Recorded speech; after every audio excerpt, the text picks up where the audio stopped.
माली cultural academy ऐं महाराष्ट्र राज्य सिंधी साहित्य अकेडमी जे गॾियल सहकार सां 12 जुलाई 2024 ते MMK कॉलेज बांद्रा मुंबईअ में डॉक्टर राम जवराणी जे किताब ते सेमिनार सिंधी सर्वेच किताब जी अदबी तासरात आयोजित कयो वियो।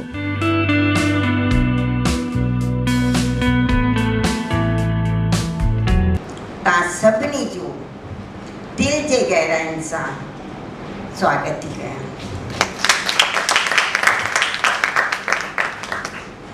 असीं प्रोग्राम जी शुरूआत जोत जॻाइण सां कंदासीं त मां पहिरीं अॼु जे चीफ गेस्ट असांजे दादा लधाराम नागवानी जिन खे अर्ज़ु कंदसि त मथे अचनि। चीफ गेस्ट दादा लधाराम नागवाणी, महाराष्ट्र राज्य सिंधी साहित्य अकेडमी जा कार्य अध्यक्ष श्री महेश सुखरामाणी, डॉक्टर राम जवरानी, चेयरमैन माली cultural academy, doctor Kishore Pishori, principal MMK college, doctor Kanhaiyalal Lekhwani, विद्वान साहित्यकार ऐं सेमिनार जे सदर डॉक्टर बलदेव मटलाणीअ गॾिजी जोत जलाई। सभिनी उथी बीह करे महाराष्ट्र राज्य जो गीत ॻायो।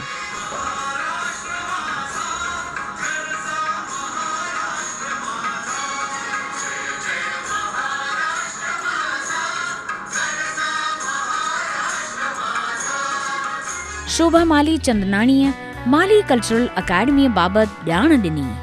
दादा गोविंद माली जी पाण जोड़ी ऐं उनजो मक़सदु आहे सिंधी ॿोली, कल्चर ऐं साहित्य जो विकास ऐं उनखे ज़िंदह रखण जी कोशिश।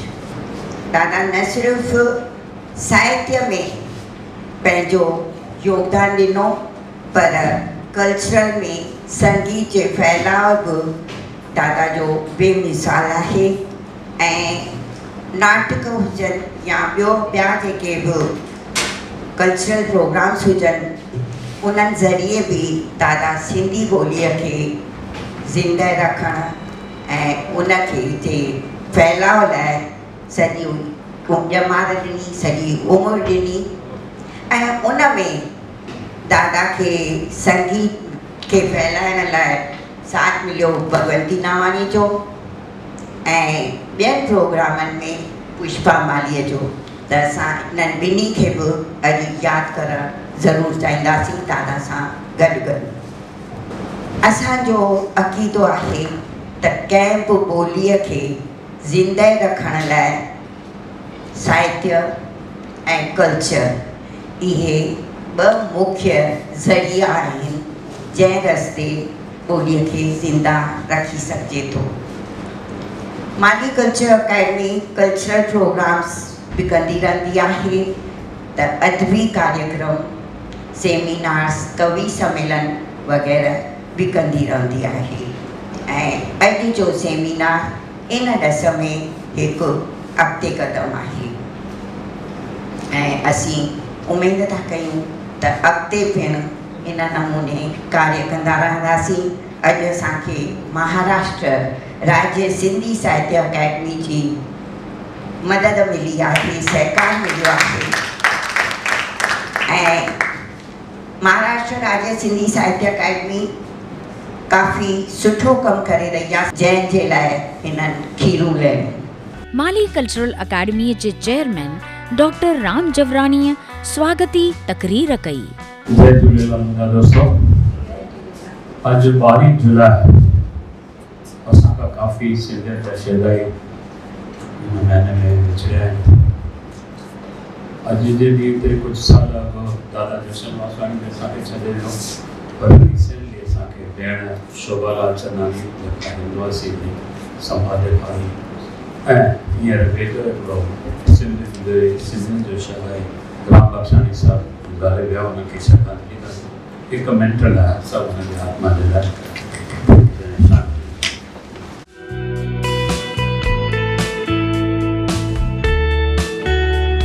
शोभा चंदनाणी, मुख्य मेहमान दादा लधाराम नागवाणी ऐं महाराष्ट्र अकेडमी जे कार्य अध्यक्ष श्री महेश सुखरामाणी, डॉक्टर बलदेव मटलाणीअ, डॉक्टर किशोर पिशोरीअ जो शॉल पाए सन्मान कयो।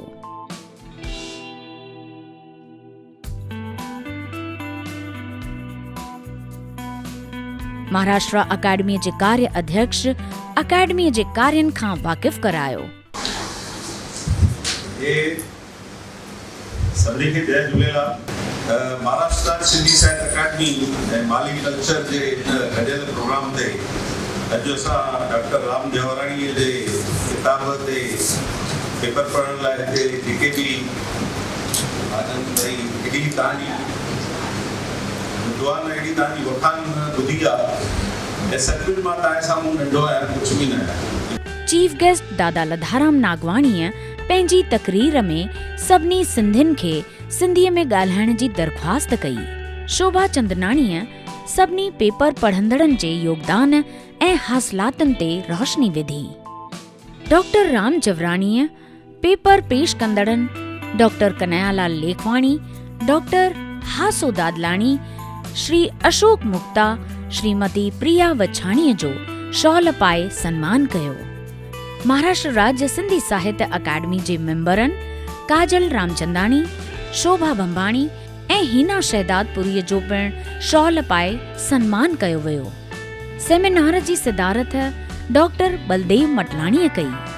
पेपर पढ़ंदड़ हुआ श्री अशोक मुक्ता, डॉक्टर कन्हैयालाल लेखवाणी, डॉक्टर हासो दादलाणी, डॉक्टर किशोर पिशोरी ऐं श्रीमती प्रिया वछाणी। सदर डॉक्टर बलदेव मटलाणीअ सेमिनार में पेश कयल पेपरनि ते पंहिंजो रायो ॾिनो। भाउ मुक्ता साहब ॾाढो वॾो विद्वान आहे बाबा, ऐं हिन जे पेपर ई ॿुधाए थो इहो त सचपच त हिन जे दिलो दिमाग़ में हिन जे अक़लो फ़हम में केॾी वॾी गूनागूनियत आहे। शोभा माली चंदनाणीअ सेक्रेटरी माली कल्चरल अकाडमीअ सभिनी जा थोरा मञा। असांजे सदर डॉक्टर बलदेव मटलाणीअ जा थोरा। प्रोग्राम में आयल मान वारनि शख़्सियतुनि जो सन्मान कयो वियो।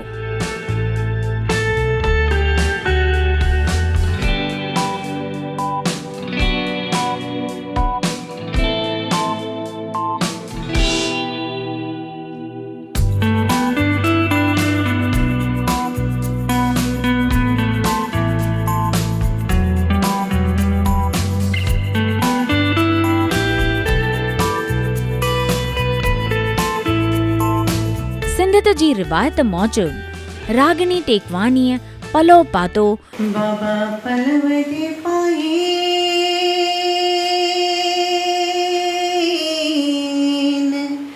हो वज खावंद खाली न करे दरत तुंहिंजा सब्र भरिया अॼु भरिया ई आहिनि हाणे आता